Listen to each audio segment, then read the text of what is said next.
Okay.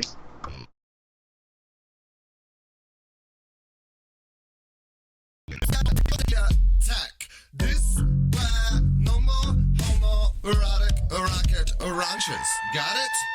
Got it. Oh, jeez.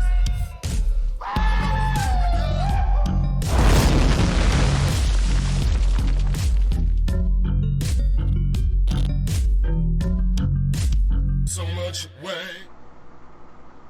Okay, well, sorry about that. The intro ran weird. Yeah. Okay, let's get the microphone in here. Good morning. Sorry about the. Looks like the intro ran kind of weird. Ran fast and then caught up with itself. I think we'll be okay though, because we know what it's about.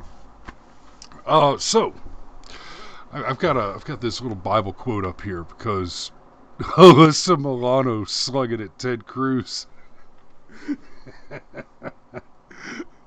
Okay, so the thing happened. This thing happened, and Alyssa Milano quoted the Bible at Ted Cruz. Oh, oh, oh, Alyssa. Just FYI, Bible's not real big on your multiple abortions. Just saying. But I definitely wanted to throw the quote up here. I wanted to throw the verse up here because she just types 1 Peter 4:8 in the tweet that we're about to talk about. Above all, keep loving one another earnestly, since love covers a multitude of sins.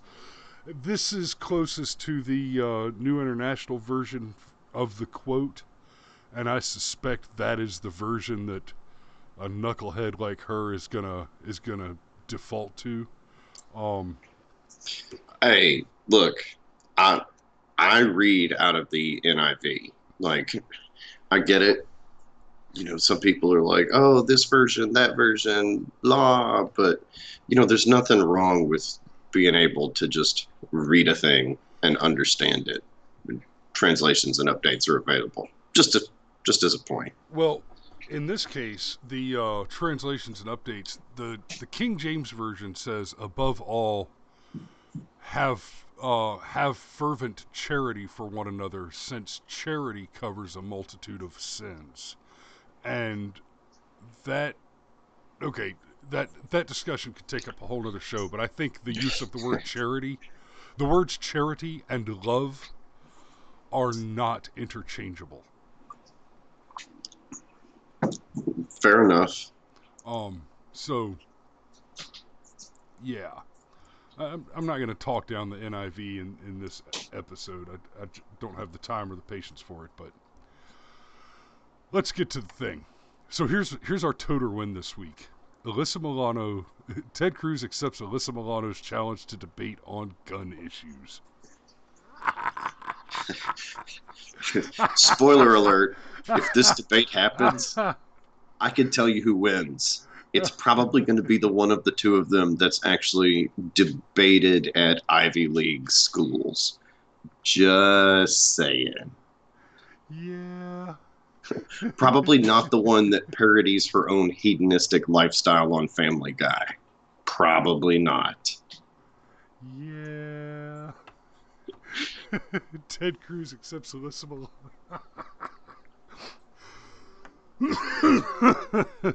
So we're not going to read the article too hard. Sorry, Matt Margolis. We appreciate your dedication to the cause, but we're really interested in the tweets. So Milano, I'd love to come in here. Make sure y'all can see that okay.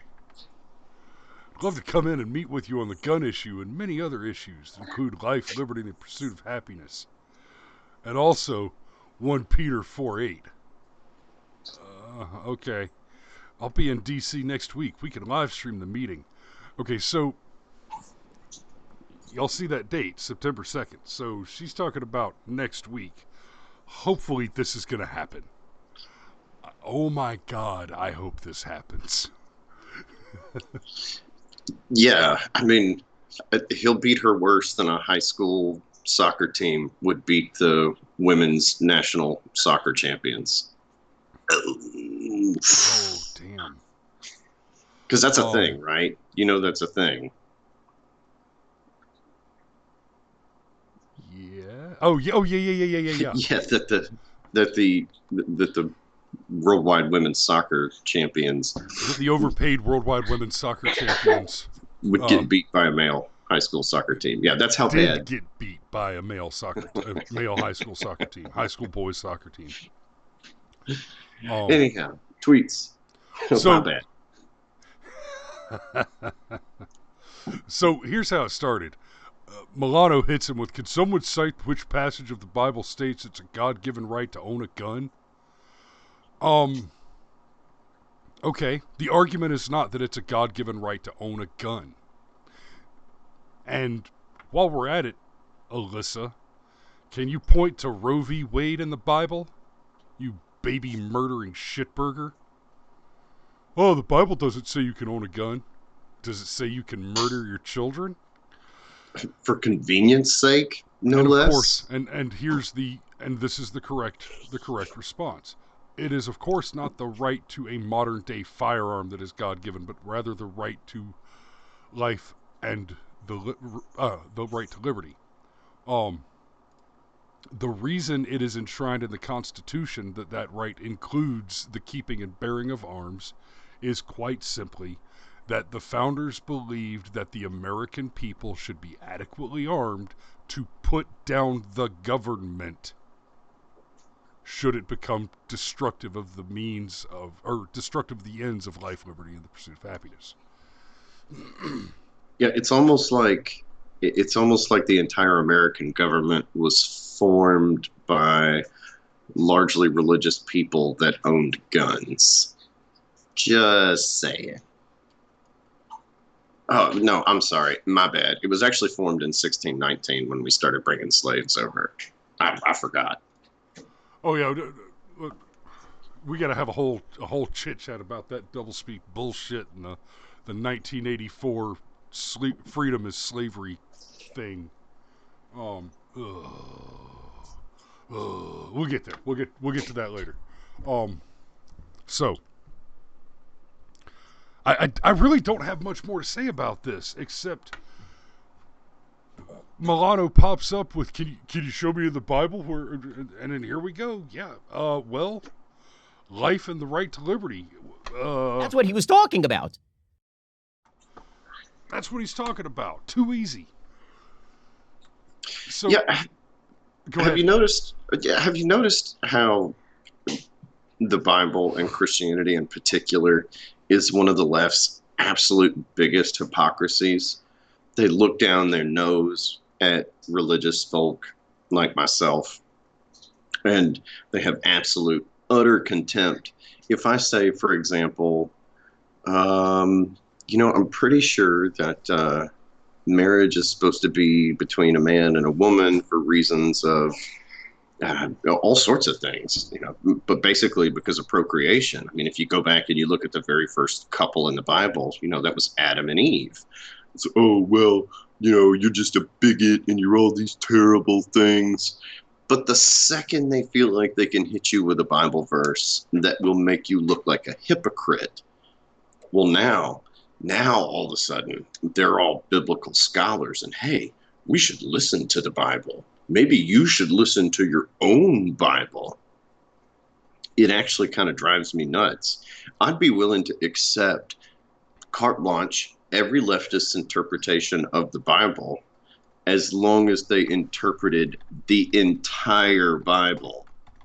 Let's just be clear on that. You can't just have part of it. God, it bothers me. The one that really gets my goat is when people try and point out, well, actually, Sodom and Gomorrah was destroyed because of the way they treated their immigrants, not because of homosexuality. And from a certain point of view, thank you, Obi-Wan Kenobi, that's true. But let's be really clear.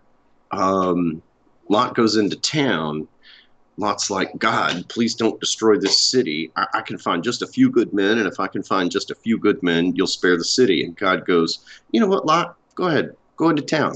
If you can find a few good men, I will spare the city. So Lot goes into town. Mob gathers around, the inn or wherever Lot was staying at, and basically demands that everybody be thrown outside so they can be raped by the mob. This includes homosexual rape. So, yeah, it was how they treated their immigrants, but there was a sodomy component. But again, in that whole double speak, Saul Alinsky, words are weapons kind of thing, you just got to twist the meaning just a little bit, just a smidge. Seriously, I'm going to bring it up forever because Chris blew my mind when he brought it to my attention. Go look up Bertrand Russell and emotive conjugation. It is so incredibly easy to lie and tell the truth at the same time. It really is. And pretend like Chris Stevens was just beaten to death. As if violently raping men to death isn't a habitual practice of the Middle East, where Sodom and Gomorrah. So, yep. Anyway,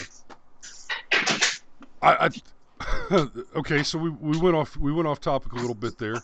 I think at the end of the day, my big takeaway here is I cannot wait to see this happen, because here's what I'm expecting. Milano is well versed in the stack of leftist talking points, and she thinks, because she is not an award-winning debate champion from a prestigious law school, she thinks that being able to cite and recite false facts and basic talking points is going to be sufficient to go toe-to-toe with this mental giant. Y'all, Ted Cruz was never my pick for president through the primaries, but that doesn't mean that I don't deeply respect the man. He is a brilliant speaker and debater. He's a sharp dude. Yeah, he's literally a genius. And I tell you what, he pops up on the Steven Crowder show from time to time. Just hangs out with them and shoots shit, and he's freaking hilarious. Yeah, if y'all haven't seen any of Ted Cruz's interviews on Louder with Crowder, do yourselves a favor. Yeah. In fact, do yourself a favor and just subscribe to Louder with Crowder. Those guys are really. And if you're not subscribed here, you need to do so. Ladies and gentlemen, the idea of Ted Cruz debating Alyssa Milano on Cheese Whiz. I mean, just come on. I'm going to go ahead and do it. Total win. Total win. Total win. Total win. Total win.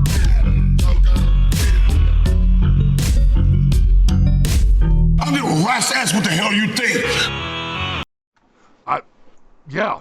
I give it. I'm giving the total win to Ted Cruz this week. It's gonna be an absolute slaughter.